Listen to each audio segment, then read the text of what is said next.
Hey class, my name is Jensen Blundell, and I'm here to make a video about the Pentecostal movement. This is Spirit Empowered Living, Week 3, Project 3, Pentecostalism presentation. The first question is, how does the Pentecostalism movement start?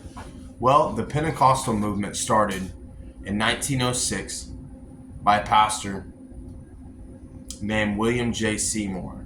He had a church in California, and it was on Azusa Street in Los Angeles.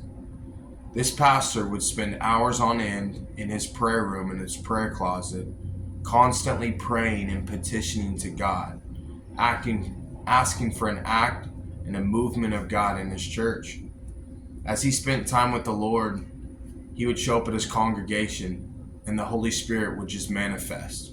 He would come to life, falling on his congregation, therefore the congregation speaking in tongues, prophesying, dancing, rejoicing, and a major move of God happening at his church.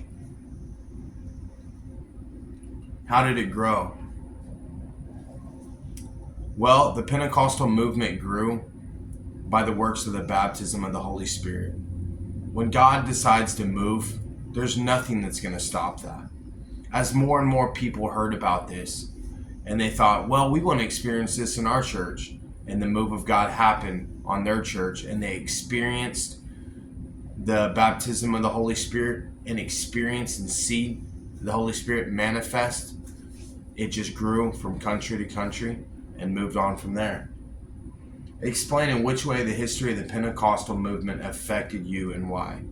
Well, the Pentecostal movement has affected me in many ways.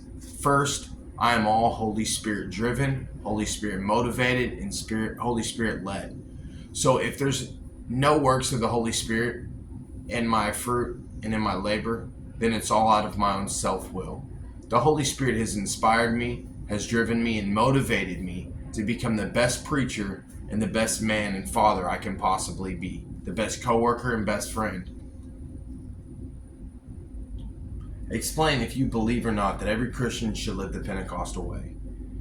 I most definitely agree that every Christian should live the Pentecostal way, because if we're not baptized with the Holy Spirit, then we're most definitely could be preaching out of inspiration or self-will to please man.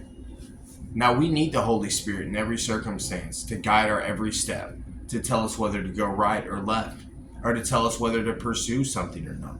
To be at work, whether the Holy Spirit should say, hey, I don't want you hanging out with these people, or do.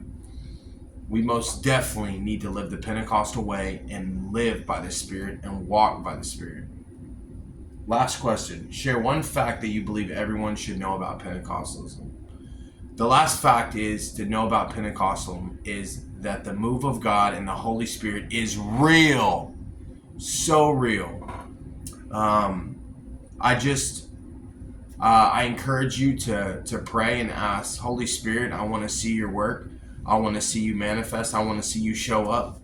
And just wait, because God will answer. And it's been so impactful on my life. And there's no way that other to go than to live by the Spirit and walk by the Spirit. My name is Jensen Blundell. Thank you so much for letting me speak to you guys today. God bless and have a great day.